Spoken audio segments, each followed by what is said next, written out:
Hi everyone, I'm Dr. Anupriya and welcome to my YouTube channel Metalks with Anu. So ഇന്ന് നമ്മൾ discuss ചെയ്യാൻ വേണ്ടി പോകുന്ന ടോപ്പിക്കാണ് that is postpartum depression. പ്രസവാനന്തര വിഷാദം എന്ന് പറയുന്ന ഒരു ടോപ്പിക്കാണ് നമ്മൾ ഇന്ന് ഡീൽ ചെയ്യാൻ വേണ്ടി പോകുന്നത്. സോ എന്താണ് പോസ്റ്റ് പാർട്ടം ഡിപ്രഷൻ എന്ന് പറഞ്ഞാൽ? പാർട്ടം എന്ന് പറയുന്ന വേർഡിന്റെ മീനിങ് എന്ന് പറഞ്ഞാൽ delivery related, something that is related to delivery. അപ്പം പോസ്റ്റ് പാർട്ടം ആഫ്റ്റർ ഡെലിവറി ഉണ്ടാകുന്ന ഒരു ഡിപ്രഷൻ, അതിനെയാണ് നമ്മൾ പോസ്റ്റ് പാർട്ടം ഡിപ്രഷൻ എന്ന് പറയുന്നത്. അപ്പോൾ നിങ്ങൾ വിചാരിക്കുന്നുണ്ടോ ആഫ്റ്റർ ഡെലിവറി നമുക്ക് ഡിപ്രഷൻ ഉണ്ടാവുമോ? നമുക്ക് ഹാപ്പിനെസ് അല്ലേ, നമുക്ക് സന്തോഷമല്ലേ ഉണ്ടാവുക? ഡെലിവറി കഴിഞ്ഞ് കഴിഞ്ഞാൽ പുതിയൊരു ഗസ്റ്റ് വരികയാണ്, സോ നമുക്ക് എപ്പോഴും ഒരു ഹാപ്പിനെസ് അല്ലേ അവിടെ വരേണ്ടത്? നമ്മുടെ ഡിപ്രഷൻ വരേണ്ട റീസൺ എന്താണ്, അല്ലെങ്കിൽ ഡിപ്രഷൻ ഉണ്ടാവും എന്നായിരിക്കും നിങ്ങൾ ചിന്തിക്കുന്നുണ്ടാവുക.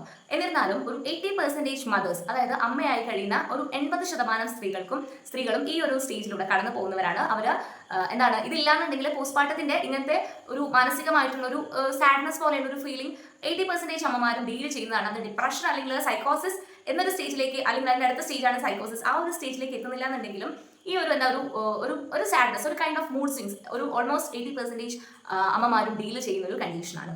സോ എന്തുകൊണ്ടാണ് ആ അമ്മമാർക്ക് ആഫ്റ്റർ ഡെലിവറി എന്തുകൊണ്ടാണ് അമ്മമാർക്ക് ഇങ്ങനെ ഒരു സങ്കടം അല്ലെങ്കിൽ ഒരു മൂഡ് സ്വിങ് സ്റ്റേറ്റിലേക്ക് അവർ പോകുന്നത് എന്ന് പറഞ്ഞു കഴിഞ്ഞാൽ എക്സാക്ട് ആയിട്ട് എന്ന റീസൺ എന്നല്ല, പല കാരണങ്ങൾ കൊണ്ട് ഇങ്ങനെ ഒരു സ്റ്റേജ് അമ്മമാർ ഫേസ് ചെയ്യേണ്ടതായിട്ട് വരുന്നത്. എനിക്കറിയാം കുറേ ആൾക്കാർ ഈ ഒരു ഫേസിലൂടെ കടന്നു പോയവരായിരിക്കും. എല്ലാ ആൾക്കാർക്കും ഇതൊരു പോസ്റ്റ്മോർട്ടം ഡിപ്രഷൻ ആണ്, അല്ലെങ്കിൽ ഇത് ഇങ്ങനെ ഒരു കണ്ടീഷൻ നമ്മൾ ഫേസ് ചെയ്യേണ്ടതാണ് എന്ന് അറിഞ്ഞുകൊണ്ടായിരിക്കില്ല, അവർ മനസ്സിലാക്കുന്നുണ്ടാവില്ല, ഇത് ആ ഒരു സ്റ്റേജ് ആണെന്ന് അവർക്ക് മനസ്സിലാവുന്നുണ്ടാവില്ലായിരിക്കും. സോ അതാണ് 80% അമ്മമാരും ഈ ഒരു സ്റ്റേജ് വഴി കടന്നു പോകുന്നവരുമാണ്.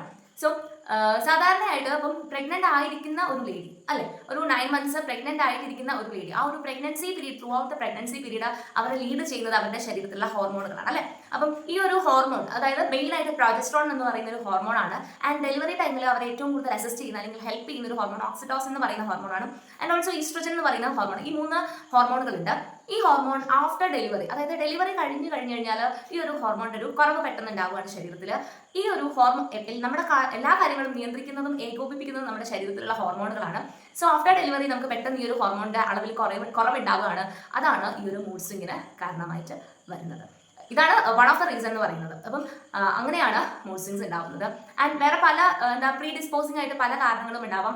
പ്രീവിയസ് ഡെലിവറിക്ക്, അതായത് മുൻപുള്ള പ്രസവത്തിൽ ഇതുപോലെ പോസ്റ്റ് പാർട്ടം ഡിപ്രഷൻ എക്സ്പീരിയൻസ് ചെയ്ത അമ്മമാർക്ക് നെക്സ്റ്റ് ഡെലിവറിക്കും ഈ ഒരു സ്റ്റേജ് വഴി അവർ കടന്നു പോകുന്നുണ്ടാവും. അല്ലെങ്കിൽ പ്രീവിയസ് ലൈഫിൽ ഉണ്ടാവുന്ന പല കാര്യങ്ങൾ, അതായത് എന്തെങ്കിലും ഒരു സങ്കടപരമായിട്ടുള്ള കാര്യങ്ങൾ, അല്ലെങ്കിൽ കുറച്ച് ജീവിതത്തിൽ ഒരുപാട് കഷ്ടതകളൊക്കെ അനുഭവിക്കുക, അല്ലെങ്കിൽ അവരുടെ അമ്മയും അച്ഛനും ഉള്ള ഒരു റിലേഷൻ കാരണം, അല്ലെങ്കിൽ ആ ഒരു ബോണ്ടിങ് അത്ര സ്ട്രോങ് അല്ലാത്തത് കാരണം, ഇങ്ങനെ പല കാരണങ്ങൾ കൊണ്ട് മാനസികമായിട്ട് തളർന്നു പോകുന്ന അമ്മമാർക്ക് ഈ ഒരു ആഫ്റ്റർ ഡെലിവറി എന്ന് പറയുന്നത് ചിലപ്പം ഡിപ്രഷൻ്റെ ഒരു സ്റ്റേജ് ആയിട്ട് കാണാറുണ്ട്. ഇനി അതല്ലാന്നുണ്ടെങ്കിൽ വീട്ടിൽ നിന്നും, ഹസ്ബൻഡിന്റെ വീട്ടിൽ നിന്നും ആണെങ്കിലും, ഈവൻ സ്വന്തം വീട്ടിൽ നിന്നാണെങ്കിൽ പോലും വേണ്ട ഒരു സപ്പോർട്ട് കിട്ടുന്നില്ല എന്നുണ്ടെങ്കിൽ ഈ ഒരു സ്റ്റേജ് വഴി, പോസ്റ്റ് പാർട്ടം ഡിപ്രഷൻ എന്ന് പറയുന്ന ഒരു സ്റ്റേജ് വഴി അമ്മമാർ കടന്നു പോകാറുണ്ട്. ആൻഡ് ഈ ഒരു പോസ്റ്റ് പാർട്ടം പീരീഡിനെ നമ്മൾ മെയിനായിട്ട് 3 തരംതിരിക്കുന്നത്. ഈ പോസ്റ്റ് പാർട്ടം ഡിപ്രഷൻ വരുന്നതിന് മുമ്പ് ആഫ്റ്റർ ഡെലിവറി ഒരു 2 to 3 days മുതൽ ഒരു 2 weeks വരെയുള്ള ഒരു ടൈം പീരീഡ് അല്ലേ, അതായത് ഡെലിവറി കഴിഞ്ഞ 2-3 ദിവസം മുതൽ 2 ആഴ്ച കാലയളവ്. ആ ഒരു സമയത്ത് എന്ത് സംഭവിക്കുന്നു പറഞ്ഞു കഴിഞ്ഞാൽ ചില അമ്മമാർക്ക് വല്ലാത്തൊരു സങ്കടം, കാരണമില്ലാത്തൊരു സങ്കടം, വെറുതെ ചുമ്മാ ഇരുന്ന് കരയുക, അല്ലെങ്കിൽ ഉറക്കം കിട്ടാതിരിക്കുക, അല്ലെങ്കിൽ ഭക്ഷണമൊന്നും വേണ്ട എന്നുള്ളൊരു സിറ്റുവേഷൻ, മൂഡ് സ്വിങ്സ്, ഭയങ്കര ഫ്ലക്ച്വേറ്റിംഗ് ആയിട്ടുള്ള മൂഡ്സ് കാണിക്കുക, ഇങ്ങനെ ബാക്കിയുള്ള ആൾക്കാരായിട്ട് അങ്ങനെ ഇന്ററാക്ട് ചെയ്യാൻ തോന്നാതിരിക്കുക, ഇങ്ങനെ ഒരു സ്റ്റേജ് കണ്ടുവരാറുണ്ട്. പക്ഷേ അത് അവർ 2 weeks ആവുന്ന സമയത്തോടു കൂടി അതായത് ബേബിക്ക് അത്ര ഫീഡ് കൊടുക്കണം, അതായത് ബേബി അത്ര പാല് കൊടുക്കാനൊന്നും വലിയൊരു ഇൻട്രസ്റ്റ് കാണിക്കാതിരിക്കുക, ഇങ്ങനത്തെ കുറേ കാര്യങ്ങൾ കാണിക്കാറുണ്ട്. പക്ഷെ ഒരു 2 ആഴ്ചത്തോളം ആ ഒരു ടൈം പീരീഡ് കൊണ്ട് അവരത് കോപ്പപ്പായിട്ട് അവരത് യൂഷ്വൽ ലൈഫിലേക്ക് തിരിച്ചു വരും. ഇനി ചില അമ്മമാർ എന്ത് ചെയ്യുന്നു പറഞ്ഞു കഴിഞ്ഞാൽ ഈ 2 weeks ആ ഒരു ടൈം പീരീഡിനുള്ളിൽ പോലും തിരിച്ച് ബാക്ക് ടു നോർമൽ ആവാതെ അവർ വീണ്ടും ഈ ഒരു അകാരണമായിട്ട് കരഞ്ഞുകൊണ്ടിരിക്കുക, വെറുതെ സങ്കടപ്പെടുക, ദേഷ്യപ്പെടുക, അല്ലെങ്കിൽ ഭക്ഷണം കഴിക്കാതിരിക്കുക, ഉറക്കം കിട്ടാതിരിക്കുക, ഭയങ്കര ക്ഷീണം, അങ്ങനെയൊക്കെ, അല്ലെങ്കിൽ നമ്മുടെ ലൈഫ് കൊണ്ട് വലിയ കാര്യമൊന്നും ഇല്ല എന്ന് വിചാരിച്ചിട്ട് ചിലപ്പോൾ സൂയിസൈഡൽ ടെൻഡൻസി കാണിക്കാം. അല്ലാന്നുണ്ടെങ്കിൽ നമ്മുടെ കയ്യിലിരിക്കുന്ന ബേബിയെ ചിലപ്പോൾ അപായപ്പെടുത്താൻ വേണ്ടി ശ്രമിക്കുക, ബേബിക്ക് പാല് കൊടുക്കാതിരിക്കുക. ഈ ഒരു രീതിയിൽ എന്താണെന്ന് പറഞ്ഞു കഴിഞ്ഞാൽ അവർ ഭയങ്കര മെന്റലി ഡൗൺ ആയിരിക്കുന്ന ഒരു സിറ്റുവേഷൻ ആയിട്ട് അവർക്കൊരു ഡിപ്രഷൻ എന്ന് പറയുന്ന ഒരു സ്റ്റേജിലേക്ക്, അതായത് ഫസ്റ്റ് സ്റ്റേജിൽ നമ്മൾ 2 to 3 days to 2 weeks ആ പീരീഡിൽ നമ്മൾ പറയുന്ന ആ ഒരു പീരീഡിനെ നമ്മൾ പോസ്റ്റ് പാർട്ടം ബ്ലൂസ് എന്നാണ് പറയുന്നത്. ആൻഡ് ആഫ്റ്റർ 2 weeks, 2 ആഴ്ചയ്ക്ക് ശേഷവും ഒരു വർഷം വരെയൊക്കെ ഈ ഒരു സിറ്റുവേഷൻ കണ്ടിന്യൂ ചെയ്യുന്നുണ്ടെങ്കിൽ നമ്മൾ ആ ഒരു സ്റ്റേജിനെയാണ് നമ്മൾ പോസ്റ്റ് പാർട്ടം ഡിപ്രഷൻ എന്ന് പറയുന്നത്. ഈ ഒരു പോസ്റ്റ്മോർട്ടം ഡിപ്രഷൻ സ്റ്റേജിലും നമുക്ക് ഇവരെ മാനേജ് ചെയ്ത് എടുക്കാൻ പറ്റുന്നില്ല എന്നുണ്ടെങ്കിൽ, അല്ലെങ്കിൽ അവരെ ലൈഫിലേക്ക് തിരിച്ചു വരുന്നില്ല എന്നുണ്ടെങ്കിൽ, നെക്സ്റ്റ് അവർ പോകാൻ സാധ്യതയുള്ള ഒരു സ്റ്റേജാണ് ദാറ്റ് ഇസ് പോസ്റ്റ്മോർട്ടം സൈക്കോസിസ്. സൈക്കോസിസ് എന്ന് പറഞ്ഞു കഴിഞ്ഞാൽ അറിയാം അല്ലെ, എന്താണ് ഒരു ഭ്രാന്തമായിട്ടുള്ള അല്ലെങ്കിൽ ഒരു എന്താ മെന്റലി അത്രയും ഡൗൺ ആയിട്ടുള്ള ഒരു ഭയങ്കര എക്സ്ട്രീം കേസാണ്. അങ്ങനെ ആൾക്കാർ ആ ഒരു സ്റ്റേജിലേക്ക് സാധാരണ പോകാറില്ല. മെയിനായിട്ട് അവർ ഈ പോസ്റ്റ്മോർട്ടം ഡിപ്രഷൻ പീരീഡ് കഴിയുമ്പോഴത്തേക്കും ബാക്ക് ടു നോർമലായിട്ട് വരാറുണ്ട്. എന്നിരുന്നാലും ചില ആൾക്കാർ ഈ ഒരു പോസ്റ്റ്മോർട്ടം ഡിപ്രഷൻ സ്റ്റേജിലും വേണ്ട ഒരു അസിസ്റ്റൻസ് കിട്ടിയിട്ടില്ല, അല്ലെങ്കിൽ ഹസ്ബൻഡിന്റെ ഭാഗത്തു നിന്നാണെങ്കിലും ഫാമിലിന്റെ ഭാഗത്തു നിന്നാണെങ്കിലും വലിയൊരു സപ്പോർട്ട് കിട്ടിയിട്ടില്ല എന്നുണ്ടെങ്കിൽ അവർ നെക്സ്റ്റ് സൈക്കോസിസ്, ഒരു ഭ്രാന്തിന്റെ ഒരു സ്റ്റേജിലേക്ക് മാറാനുള്ള ഒരു ടെൻഡൻസി ഉണ്ട്. ആ സ്റ്റേജിലാണ് അവർക്ക് ഇല്ലാത്തത് പലതും ഉണ്ടായിട്ട് തോന്നും, കാണാത്തത് പലതും കാണുന്നത് പോലെ തോന്നും, അല്ലെങ്കിൽ ചെറിയ ചെറിയ ജീവികളൊക്കെ അവരെടുത്ത് വന്ന് സംസാരിക്കുന്ന പോലെ തോന്നും. ഇങ്ങനെ കുറേ കാര്യങ്ങൾ അവർ എക്സ്പീരിയൻസ് ചെയ്യും. അങ്ങനെ ഒരുപാട് കാര്യങ്ങൾ. അതുപോലെ ബേബിയോട് തീരെ എന്താ, നമുക്ക് ബേബിയാണ്, എൻ്റെ സ്വന്തം ബേബിയാണ്, ഇതിനെ ഞാനാണ് സംരക്ഷിക്കേണ്ടത്, ഇതിന് ഞാനാണ് പാല് കൊടുക്കേണ്ടത് എന്നുള്ള ചിന്തയും അവർക്ക് ഉണ്ടാവില്ല. ചിലപ്പോൾ ഈ ബേബിയെ ഭയങ്കര ഭീകരമായ രീതിയിലൊക്കെ അപകടപ്പെടുത്താനുള്ള ഒരു ടെൻഡൻസിയും കൂടെ ഈ അമ്മമാര് കാണിക്കും. അത് ഒന്നുമില്ല, ഈ പോസ്റ്റ്മോർട്ടം ഡിപ്രഷൻ എന്ന് പറയുന്ന സ്റ്റേജ് കാര്യമായിട്ട് റിക്കവർ ചെയ്ത് വരാത്ത ആൾക്കാരാണ് ആ ഒരു സ്റ്റേജിലേക്ക് പോകുന്നത്. അപ്പം ഈ 3 സ്റ്റേജിലുള്ള ആൾക്കാരും ഉണ്ട്. പക്ഷെ പോസ്റ്റ്മോർട്ടം സൈക്കോസിസ് എന്ന് പറയുന്ന സ്റ്റേജിലേക്ക് റെയർ ആയിട്ട് മാത്രമേ എൻറ്റർ ചെയ്യാറുള്ളൂ.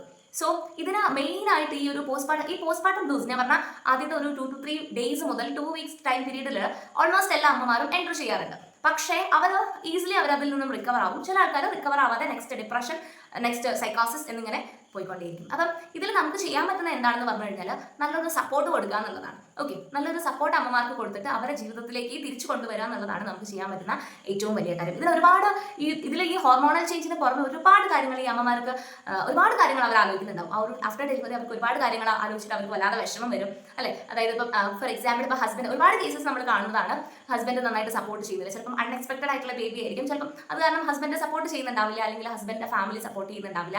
ഈവൻ സ്വന്തം വീട്ടിലുള്ള ആൾക്കാർ പോലും അവർ അറിഞ്ഞുകൊണ്ടായിരിക്കില്ല, അല്ലാതെ എങ്കിലും അവരെ എന്തായിരിക്കും വാക്കുകളുടെ എന്തെങ്കിലും ചെറിയ വാക്കുകളൊക്കെ കേൾക്കുമ്പോഴത്തേക്കും എന്താണ് ഒരു മൂഡ് സ്വിംഗ് പോലെ വരുന്നതാണ്. ഫോർ എക്സാമ്പിൾ ഇപ്പോൾ ബേബിയുടെ ബോഡി ഷെയിം, ലൈക്ക് പല അമ്മമാരും അത് ഫേസ് ചെയ്യുന്നതാണ് അല്ലെ.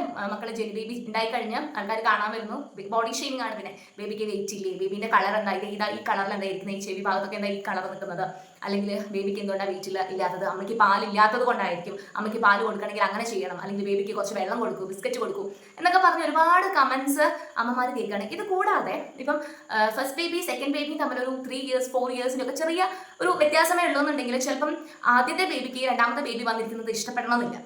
ഓക്കെ, അവർക്ക് കിട്ടേണ്ട കെയർ ഡിവൈഡ് ചെയ്ത് പോകാമെന്നൊരു തോട്ട് ഈ ഫസ്റ്റ് ബേബിക്ക് ഉണ്ടാവും. രണ്ടാമത്തെ ബേബിനോടാണല്ലോ ഇപ്പം അമ്മയ്ക്കും അച്ഛനൊക്കെ കൂടുതൽ ഇഷ്ടം. അപ്പം ഈ ഒരു ടെൻഡൻസി ചിലപ്പം മൂത്ത ബേബി ഇപ്പം ഉണ്ടായിരിക്കുന്ന ബേബിയോട് കാണിക്കാൻ ചാൻസ് ഉണ്ട്. അതായത് ആ ഒരു ദേഷ്യം കുട്ടിയെ എടുക്കുന്ന, ചെറിയ ബേബീനെ അമ്മ എടുക്കുന്നത് ചിലപ്പം മൂത്ത ആൾക്ക് ഇഷ്ടപ്പെടണമെന്നില്ല. അപ്പം ഇങ്ങനത്തെ കാര്യങ്ങളൊക്കെ ആലോചിക്കുമ്പോൾ അമ്മമാർക്ക് ഭയങ്കര ഒരു നെർവസ്നെസ് അല്ലെങ്കിൽ ഒരു ടെൻഷൻ കാണിക്കാറുണ്ട്. സോ ഇങ്ങനത്തെ കാര്യങ്ങളൊക്കെ കൊണ്ടാണ് അമ്മമാർ മെയിനായിട്ട് പറയുകയാണെങ്കിൽ ഈ റിലേറ്റീവ്സിന്റെ കമന്റ്സ്, അമ്മമാരുടെ കമന്റ്സ്, ബേബിക്ക് വെയിറ്റ് ഇല്ല, നമ്മുടെ ഫാമിലിയിലൊന്നും ആർക്കും ഇത്രയും വെയിറ്റ് ഇല്ലാത്ത പ്രശ്നമൊന്നും ഉണ്ടായിട്ടില്ല, അല്ലെങ്കിൽ നമ്മുടെ ഫാമിലിയിൽ ആർക്കും ഇത്രയും പാലില്ലാത്ത പ്രശ്നം ഉണ്ടായിട്ടില്ല, ബേബിക്ക് വേണ്ട പാല് കിട്ടുന്നില്ല, നിനക്ക് പാല് കുറവാണ്, എന്തെങ്കിലുമൊക്കെ ചെയ്യ്, ഇങ്ങനെ എന്താ കണ്ടിന്യൂസ് ആയിട്ട് ഇങ്ങനെ ഫോഴ്സ് ചെയ്തുകൊണ്ടിരിക്കുക, രാത്രി ഉറങ്ങാൻ പറ്റുന്നില്ല, ഇങ്ങനത്തെ കുറേ ബുദ്ധിമുട്ടുകൾ ഇങ്ങനെ വരുന്നുണ്ടാവും. ആ സമയത്ത് അവർക്ക് പ്രോപ്പർ ആയിട്ടുള്ള ഒരു മാനേജ്മെന്റ് അല്ലെങ്കിൽ പ്രോപ്പർ ആയിട്ടുള്ള ഒരു കെയർ കിട്ടിയിട്ടില്ല എന്നുണ്ടെങ്കിൽ അവർ ഡിപ്രഷനിലേക്ക് പോവുകയാണ് ചെയ്യുന്നത്. അപ്പോൾ ഇതിൽ ചെയ്യാൻ പറ്റുന്ന കാര്യം എന്ന് പറയുന്നത് ഈ ഒരു ഡിപ്രഷന്റെ സൈൻസ് അല്ലെങ്കിൽ ഈ ഒരു ഡിപ്രഷന്റെ സ്റ്റേജ് അല്ലെങ്കിൽ അമ്മമാർക്ക് ഇങ്ങനെ ഒരു സ്റ്റേജിലൂടെയാണ് അവർ കടന്നു പോകുന്നത് എന്ന് ബാക്കിയുള്ള ആൾക്കാർ മനസ്സിലാക്കിയിട്ട് വേണം അവരുടെ അടുത്ത് ബിഹേവ് ചെയ്യാൻ വേണ്ടിയിട്ട്. ഇതൊരിക്കലും നിന്റെ ഒരു കുറ്റം കൊണ്ടാണ് അല്ലെങ്കിൽ നിന്റെ തെറ്റ് കൊണ്ടാണ്, നിനക്ക് മാത്രമേ ഇങ്ങനെ സംഭവിക്കുന്നുള്ളൂ എന്നൊരു ചിന്ത പറയുന്നത്. ഞങ്ങളൊക്കെ എത്ര പ്രസവിച്ചതാണ്, അല്ലെങ്കിൽ ഞങ്ങളൊക്കെ എത്ര കുട്ടികളെ കണ്ടതാണ്, അല്ലെങ്കിൽ ഞങ്ങളൊക്കെ എത്ര ഡെലിവറി കണ്ടതാണ്, ആർക്കും ഇല്ലാത്തതാണോ നിനക്ക്, നിന്റേത് മാത്രമാണോ ഇങ്ങനെ എന്നൊക്കെ പല കമന്റ്സ് കേൾക്കുന്നുണ്ട് അല്ലേ. അപ്പം നിങ്ങൾ ചെയ്യേണ്ടത് എന്താണെന്ന് പറഞ്ഞു കഴിഞ്ഞാൽ ഇങ്ങനത്തെ ഒരു സ്റ്റേജിൽ കൂടെ കടന്നു പോകുന്ന ആൾക്കാർ ആണെന്നുണ്ടെങ്കിൽ നമ്മൾ എന്ത് ചെയ്യുക, അവരെ ഇതൊക്കെ എന്താണ് നമ്മൾ അവരുടെ സിറ്റുവേഷൻ അനുസരിച്ച് അവരുടെ അടുത്ത് നിൽക്കുക. പാല് ഇല്ലാത്ത പ്രശ്നമൊന്നുമില്ല, ബേബിക്ക് വെയിറ്റ് വെച്ചോളും, ഈ രീതിയിൽ അവരെ ആശ്വസിപ്പിക്കുന്ന രീതിയിൽ വേണം അവരുടെ അടുത്ത് ഡീൽ ചെയ്യാൻ വേണ്ടിയിട്ട്. അല്ലാതെ എന്തുകൊണ്ടാ എന്നിങ്ങനെ ചോദിക്കേണ്ട കാര്യമില്ല. സോ ഇത്രയാണ് പോസ്റ്റ്മോർട്ടം ഡിപ്രഷനെ പറ്റി പറയാനുള്ളത്.